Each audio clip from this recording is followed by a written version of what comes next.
Dear student, मेरा नाम doctor Mohan Murari Prasad है। ठीक ना। मैं assistant professor DAV college Siwan में पोस्टेड हूँ। ठीक है।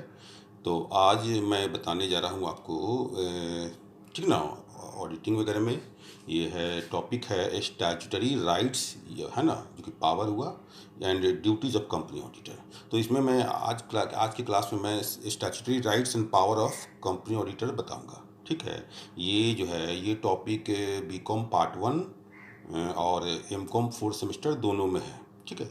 इसका जो ये जो नोट्स है वगैरह कॉलेज के साइट पे मौजूद है, इसे आप डाउनलोड भी कर सकते हैं। ठीक है। इस चीज़ को तो बताने जा रहा हूँ आपको स्टैट्यूटरी राइट्स या पावर ऑफ कंपनी ऑडिटर। जैसे कि एक कंपनी ऑडिटर को बोलता है, कंपनी ऑडिटर क्या हुआ, कंपनीज एक्ट के तहत कुछ स्पेशल कुछ राइट्स दिए गए हैं। ठीक है ना, जो कि वो ऑडिट के दरमियान में वो अपना इस्तेमाल कर सकता है। ठीक है। तो क्या क्या राइट है, तो ये चीज़ है। तो बोलता है कि the law has given certain powers. बोलता है जो बाजू विधान जो है, कानून जो है, विधान में जो है वो क्या आ गया, एक निश्चित अधिकार दिया गया to the auditor of the company. एक कंपनी के ऑडिटर को, यानी कंपनी के ऑडिटर को कुछ निश्चित जो होता है अधिकार यानी शक्ति दिया गया है, सो डैट, ताकि he may be able to fulfil his obligation, ताकि जो भी उसकी जो दायित्व है, जो भी उसकी जिम्मेदारी है, वो उसका को क्या होगा, वो निर्वाह कर सके, फुलफिल कर सके अंडर द लॉ। ठीक है ना, जो भी विधान के तहत उसको जो भी दायित्व मिला है उसको दायित्व को निर्वाह कर सके, इसके लिए उसको कुछ विशिष्ट अधिकार कंपनी को ऑडिटर को दिया गया है टुवार्ड द शेयर होल्डर। उसको उसकी किसके प्रति हो गई, शेयर होल्डर के प्रति। एक्चुअली में कंपनी का जो ओनर होता है वो शेयर होल्डर होता है, तो उसकी जो भी जिम्मेदारी होगी वो शेयर होल्डर के प्रति को, जो भी ऑडिट वगैरह रिपोर्ट होगा वो किसको सौंपती करेगा, वो शेयर होल्डर, यानी शेयर होल्डर के हितों, अंशधारियों के हितों की रक्षा के लिए है ना। ये चीज़ को ऑडिटर को, कुछ कंपनी ऑडिटर को कुछ विशिष्ट अधिकार दिया गया है, जो कि वो अपने दायित्व को निर्वाह करने में वो क्या होगा, वो उसको सक्षम बनाता है। बोलता है of course the rights and power of an auditor of a sole trading concern और partnership firm depend upon the agreement between them. बोलता है जहाँ तक हो सके निश्चय ही बोलता है कि एक सोल ट्रेडिंग कंसर्न जो एकाकी व्यापार है, एकाकी व्यापार है या पार्टनरशिप फर्म है जो साझेदारी फर्म है, उसमें जहाँ तक एक ऑडिटर के अधिकार और मतलब की बात है या शक्ति की पावर की बात है, वो उस पर बोलता है कि उन दोनों के बीच में जो एग्रीमेंट होता है, जो समझौता होता है, उस पर निर्भर करता है। ठीक है। तो जहाँ तक बोलता है सोल ट्रेडिंग कंसर्न और पार्टनरशिप फर्म में ऑडिटर के राइट्स और पावर को किस पर डिपेंड करता है, एक एग्रीमेंट, उनके बीच में जो एग्रीमेंट होता है उनके बीच पे वो डिपेंड करता है कि ये एग्रीमेंट में उसको कितना पावर दिया गया। But the power of the auditor of a company, लेकिन एक कंपनी के ऑडिटर को बोलता है are laid down in the companies act. लेकिन कंपनी के ऑडिटर का जो राइट्स होगा वो कंपनीज एक्ट में लिखा हुआ है, उसी के अनुरूप होगा। तो ये चीज़ को विचार आसो जो कि इस प्रकार से है।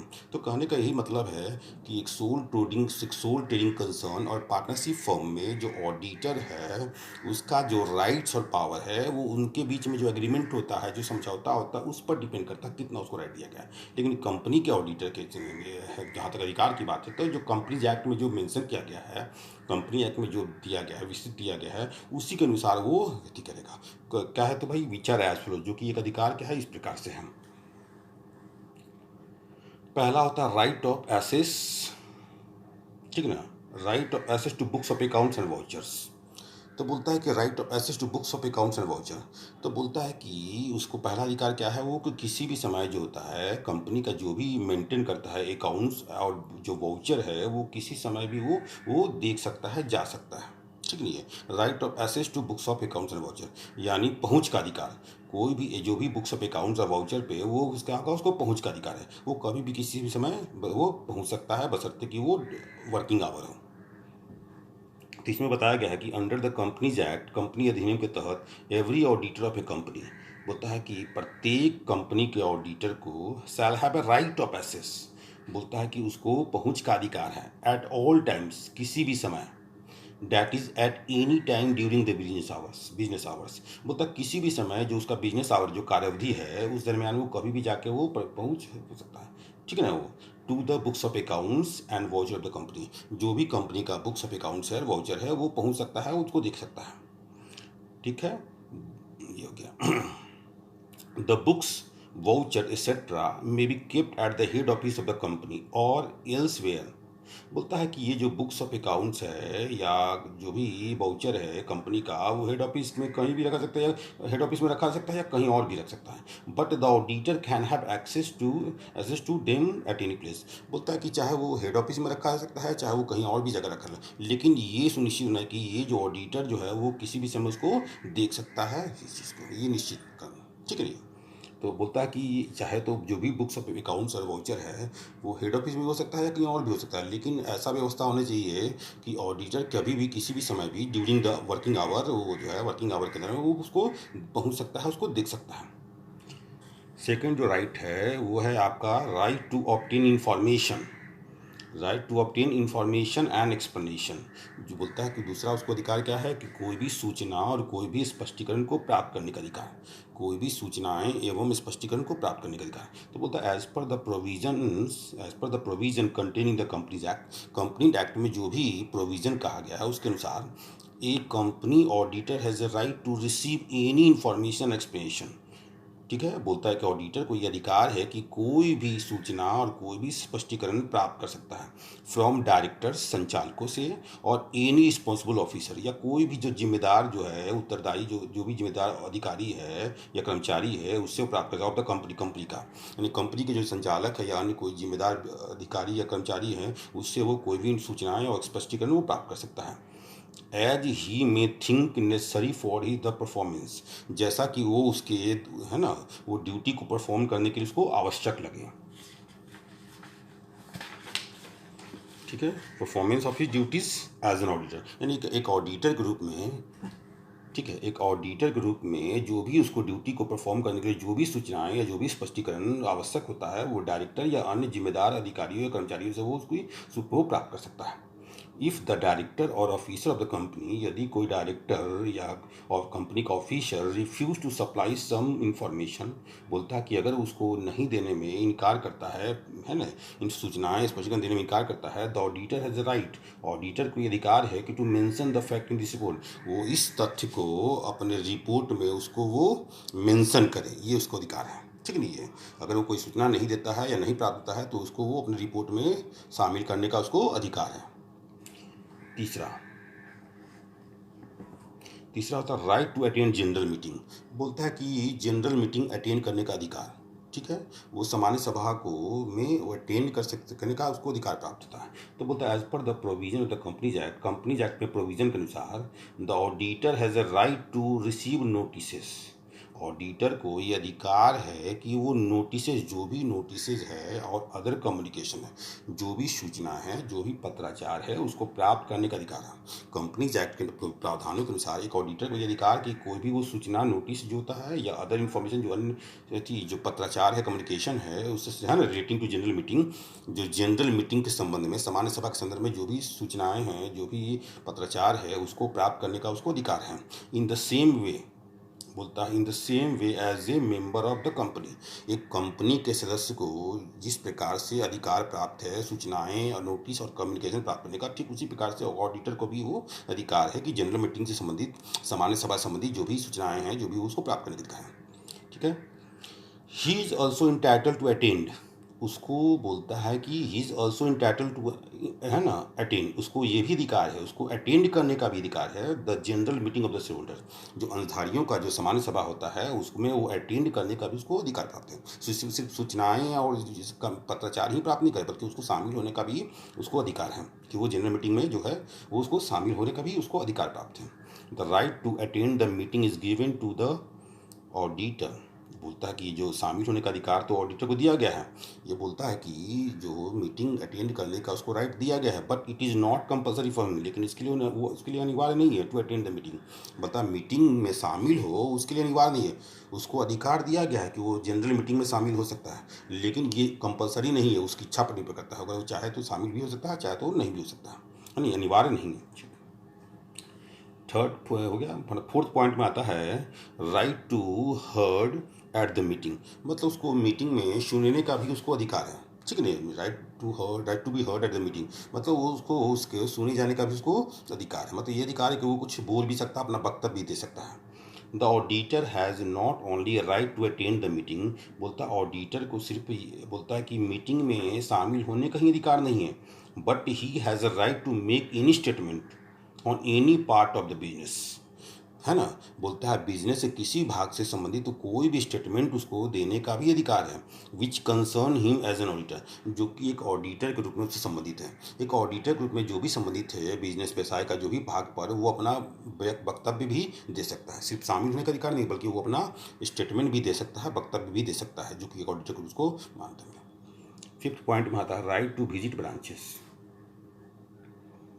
राइट टू विजिट ब्रांचेस, तो बोलता है राइट टू विजिट ब्रांचेज में बताया गया है, ठीक है ना। उसको सिर्फ बोलता है कि हेड ऑफिस नहीं बल्कि ब्रांच वो भी विजिट कर सकता है, उसको अधिकार प्राप्त है। In case the account of any branch office are audited by a person other than the company auditor, बोलता है कि मान लीजिए किसी हेड ऑफिस का ब्रांच है और ब्रांच का जो ऑडिट होता है वो कंपनी ऑडिटर के अलावा कोई दूसरे व्यक्ति द्वारा किया गया है, यानी किसी ब्रांच का ऑडिट वो कंपनी ऑडिटर का ना होकर किसी अन्य व्यक्ति द्वारा किया जाता है, तो ऐसी स्थिति में कंपनी ऑडिटर को क्या होगा, शैल बी इंटाइटल, कंपनी अंकेक्षक को ये अधिकार है टू विजिट ब्रांच ऑफिस, उस ब्रांच जो शाखा कार्यालय है उसको वो विजिट कर सकता है, if he deems it necessary to do so, अगर वो ऐसा उसको उचित लगता है तो, आवश्यक समझता है तो, for the performance of his duty as an auditor, एक अंकेक्षक के रूप में अपने कर्तव्य के निर्वहन के लिए अगर उसको जरूरी लगता है तो वो ब्रांच ऑफिस में भी विजिट कर सकता है, उसको अधिकार प्राप्त है।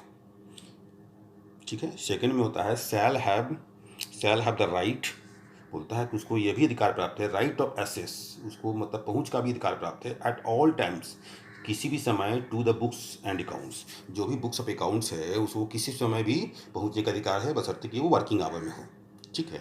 जो शाखा का जो वर्किंग आवर है उस दरमियान में वो कभी भी वो एक बुक्स अकाउंट्स के पास वो पहुंच का वो अधिकार करता है, उसको देख सकता है।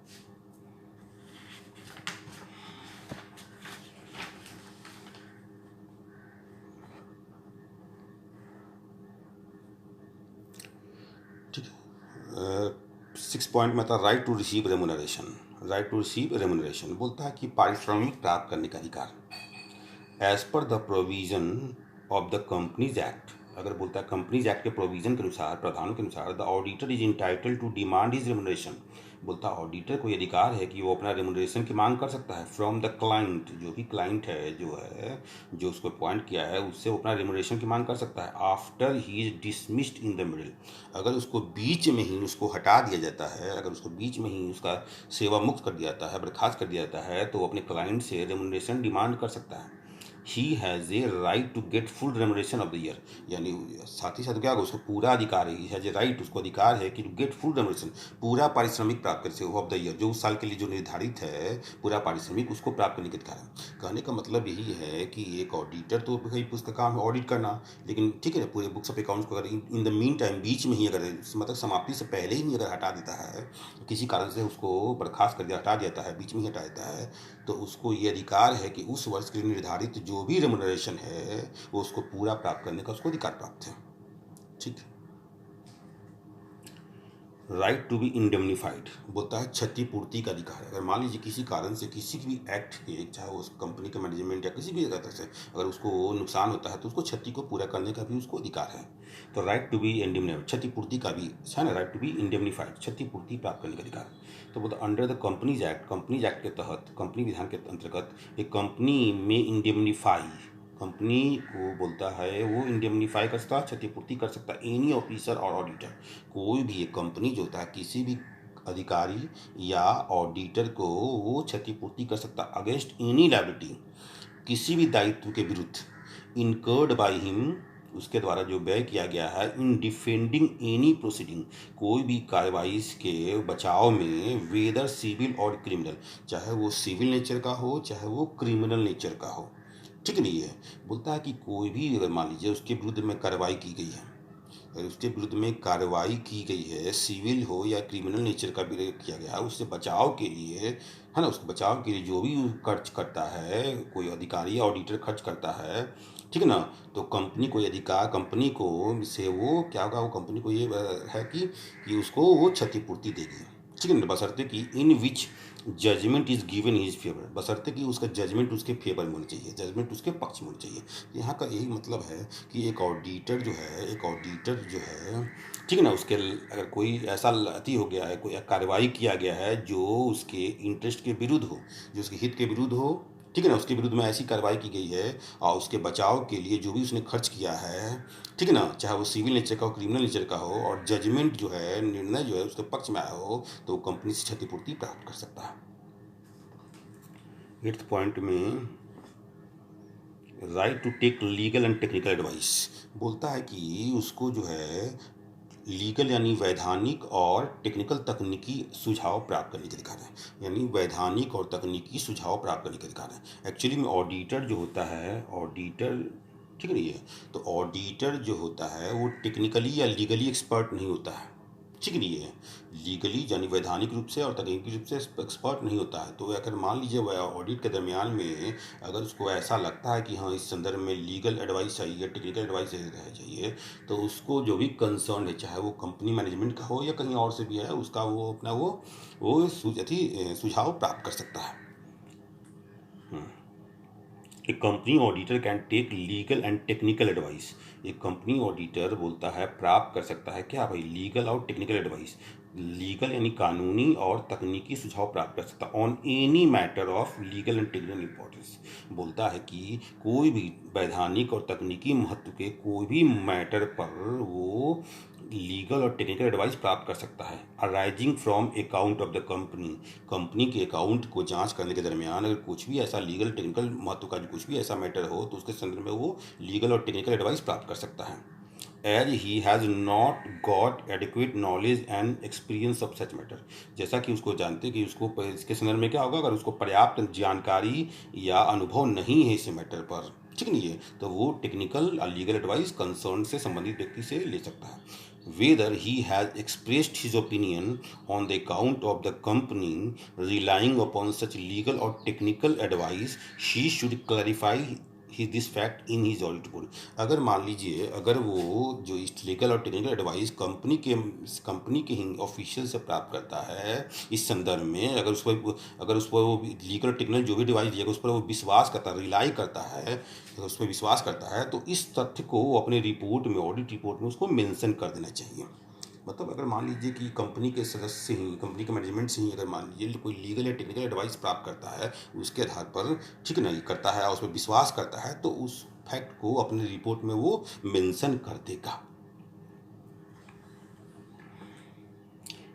9th में आता है right to sign audit report. बोलता है कि ऑडिट रिपोर्ट जो है, ऑडिट रिपोर्ट क्या होता है, एक ऑडिट होने के बाद एक ऑडिटर को कंपनी के मैनेजमेंट को एक रिपोर्ट देना, जिसको ऑडिटर रिपोर्ट होता है, वो at the end of the audit, जब ऑडिट कंप्लीट हो जाता है सबसे होता है। तो बोलता है कि सिर्फ देना नहीं बल्कि साइन करना था। साइन मतलब क्या होगा, उसको ऑथेंटिकेट करता है कि हमने जाँच किया और ये संदर्भ में, ठीक है। Right to sign the audit report मतलब अंकेक्षक रिपोर्ट पर साइन करने का अधिकार रहता है। तो बोलता है as per the companies act, as per the companies act, company अधिनियम के अनुसार the auditor has a right to sign the audit report, auditor को ये अधिकार है कि ऑडिट रिपोर्ट पर साइन करें और ऑथेंटिकेट एनी अदर डॉक्यूमेंट, और जो भी कोई डॉक्यूमेंट है उसको वो उसको ऑथेंटिकेट करे, उसको प्रमाणित करे, रिक्वायर्ड बाय लॉ, जो कि कानून द्वारा, जो विधान द्वारा जरूरी होता है, to be signed by the auditor. उस पर क्या होगा, ऑडिटर का वो हस्ताक्षर चाहिए। यानी ऑडिटर जो है ऑडिट के रिपोर्ट के साथ साथ क्या होगा, जो भी उससे संबंधित जो भी डॉक्यूमेंट है, जो विधान जरूरी है, उस पर क्या होगा, वो उस पर हस्ताक्षर उसका होना चाहिए, ऑडिटर का हस्ताक्षर होना चाहिए। Thank you.